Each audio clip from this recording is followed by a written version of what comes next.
কি গো, চলো শুরু করি। পাগল নাকি? জানো না দাদু খাটের নিচে শুয়ে আছে?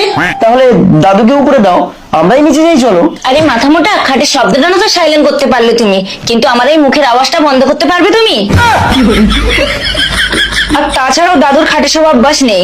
ঠিক আছে, তাহলে এক কাজ করো, তোমার যখন ভালো লাগবে তখন তুমি বলবে রসমালাই, আর যখন কষ্ট হবে তখন বলবে রসগোল্লা।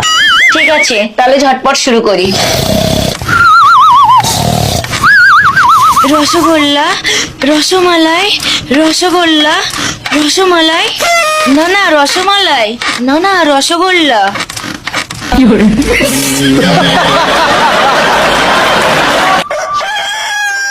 আরে দাদু কোথায় যাচ্ছো? আমি বাড়ি চলে যাচ্ছি। আমি আর তোদের বাড়ি থাকবো না, আর জীবনেও আসবো না। কেন দাদু, কি হয়েছে তোমার? কাল সারা রাত ধরে 2 মাঘ বাতারে রসমালাই রসগোল্লা খেলি, আমাকে তো দিলিই না। উপরন্ত খাটের উপর থেকে আমার মুখে ফোঁটা ফোঁটা করে রস ফেলালি। হ্যাঁ রে, কোন দোকানের রসগোল্লা রে? রস এত নোনতা।